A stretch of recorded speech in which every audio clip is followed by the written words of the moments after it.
Hi everyone, it's your boy Zach, and I guess the summer is officially over because it's the middle of the afternoon. I'm outside and I am not dying, and it's Texas. So, I mean, I'm in the shade, but I'm not dying. Um, but anyway, incredibly busy day. Just went from like 9 a.m. to 3 p.m., just like that. But as always, there's topics to talk about. And the thing is, like Eric July was saying some stupid shit. I hate talking about him because every time I talk about him, like, mentions, as they say, are just shit for like the next week. I remember when people called his fans ripitards. I was like, that's a bit much. That's kind of immature. Interact with them. Like, they're worse than those Snyder Bros. Like, there's something wrong with like every single one of them. Um, and I never understood the "you're jealous" thing. I thought it was like directed at me. I didn't know that was their response to like everything. I guess that's like a right wing and libertarian thing. If you like criticize them, like that's their go-to. I thought it was very specifically directed at me. I was like, I'm like the least jealous guy on the planet. I literally dozens of times have recommended books written by people who tried to get me to kill myself. When Gabby Rivera got into the extremely lucrative, basically diversity speeches, I don't know what you call it, industry, just living it out there in California, I was like, go on, girl. By that I mean go away. But like whenever Tom King gets a deal with James Gunn, I'm always like, yeah, give him more deals. Just keep him out there in Hollywood. It's great. But anyway, Critical Drinker did a video a few days ago that confused everyone. It was a retrospective on The Acolyte, apropos of nothing. A year after it ended, when he thoroughly covered it, and it's just like, oh, you're a bum, aren't you? Like, you're just like a piece of shit bum. It's like, do you remember when something bad happened? How can I forget? You remind me every day. So today he had the brilliant insight. It's funny, they're always talking about the message when they have the narrative. They always have a narrative. The funniest thing is they will push their narrative for like years and then drop it and like never mention it again. Like, remember when Fantastic Four had to make $1 billion, or it was the end of Marvel, and Superman had to make, I don't know, $20 billion, or it was the end of the DC, what is it called? The DCEU? The DCU? Whatever. James Gunn DC movies. And then they both did good, and then Superman did really good, and they just dropped it. Remember when they said, like, Fantastic Four was completely redone? And then when it was clear that it wasn't, they're just like, next narrative.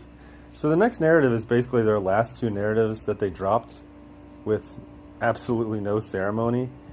In that, like, I know we said that, Superman had to do incredibly good, or is what's going to happen? What does saving anything mean? It doesn't mean anything. It makes me think of those like old timey movies where they're like, they're going to shut down the community center. I know, we'll put on a show. We'll razzle dazzle them. Like, what the fuck does saving Superman, saving Marvel, saving Star Wars mean? It doesn't mean anything. So there's a couple of different scenarios. The Mandalorian and Grogu does good, or it does bad, or it does just like okay. And then they adjust from there. It's not like if it does bad, they're like, that's it, we're stopping all the Star Wars things. We're not even going to sell it. We're just going to stop. We're not even going to take a break. We're just going to stop. It doesn't mean anything. Saying that, if you watch this video of Critical Drinkers, first of all, your brain is going to blue screen because it's just a bunch of shit he said a million times, but again. The funniest thing is at one point he was talking about Grogu, and I actually thought he was talking about himself. It's like, how are you going to get people to watch some Muppet repeat his catchphrases from 2019? I'm like, Man, you have zero self-awareness. Okay, so I mean, he was just trying out these things. You can tell even he doesn't believe it. It's like, oh, Star Wars, it's got to make a splash. These movies got to... Let me guess. They have to make $1 billion. Okay. Okay. Like, what is this? Is having a regular job that terrifying? It's always like, it always kind of makes me laugh when someone's like, oh my gosh, this Mexican got deported back to Mexico. What do you think Mexico is? It's like a giant cauldron.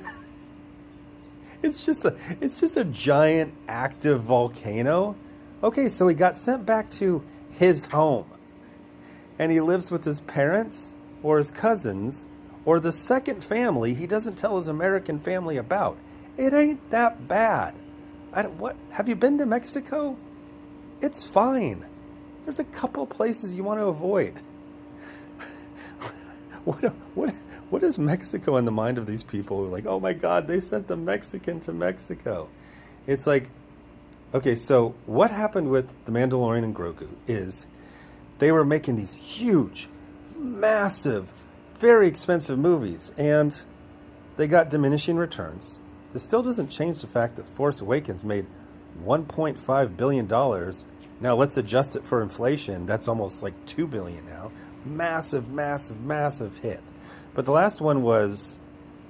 It's so funny because I see all these people. It's like, I never watched the last Star Wars movie. What was it called? The Last Jedi? It was Force Awakens, the Rise of Skywalker. So I saw that in the theaters, and I saw it a couple times since then. It feels like, when I got my LASIK, they gave me Tylenol 3 with codeine, and the hallucinations I had on Tylenol 3 with codeine do not match the Rise of Skywalker.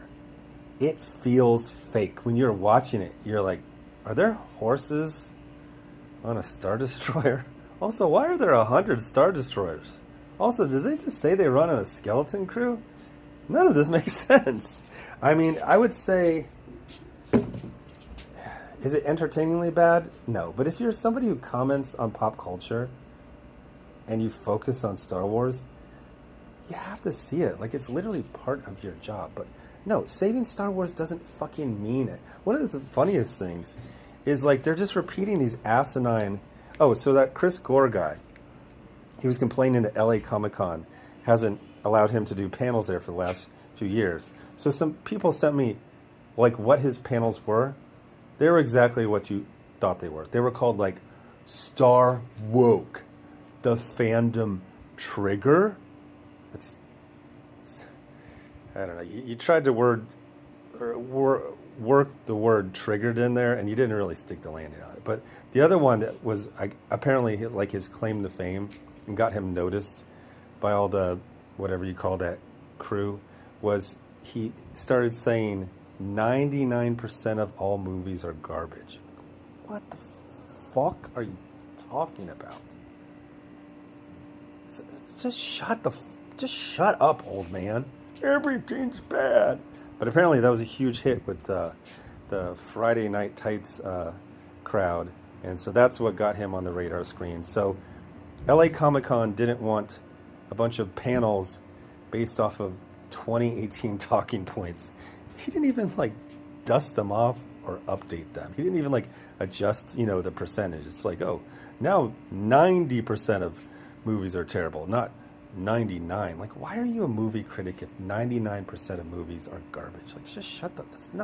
That is demonstrably untrue. Saving doesn't mean anything. It's just something for sad old men to rally around for the next year or so. Oh, if Mandalorian and Grogu, what? If it doesn't make $1 billion, if it doesn't make $2 billion, it doesn't have to do that. It needs to make 2 to 2.5 times its production budget. How many times have we fucking said this shit? To make a profit. And that's just a rule of thumb. And they make money a dozen different fucking ways off of these fucking movies. Like, is it going to be good? I think it is going to be just okay. There's not a lot of enthusiasm. It is not meant to redefine anything. It's meant to be like, hey, can we make a very simple movie with the ships and the 3D models and the costumes and the armor that we already have. Like, can we get a baseline hit? I always get very nervous when I do sports analogies because I'm not a sports fan, but they're just trying to get on base. Because their last movie was a disaster. And again, like I always say, the most mediocre men who ever existed hold everyone else to the highest expectations imaginable. Like, saving Star Wars doesn't mean anything. It's an unachievable goal. No matter what it makes, they'll say it didn't make enough to save Star Wars, which is a franchise that, with no movies and no TV shows, is still going to earn, what, tens of millions, hundreds of millions a year in revenue just from all the different ways they make movies. Not that I give a fuck because I don't own it. Well, I mean, I probably have some Disney stock in one of my ETFs or a couple of them. I don't give a fuck. It's just the same tired shit. And as Critical Drinker said himself, who wants to hear a Muppet repeat his catchphrases from 2019? Anyway, I believe I've made my point. Thanks for watching. Bye.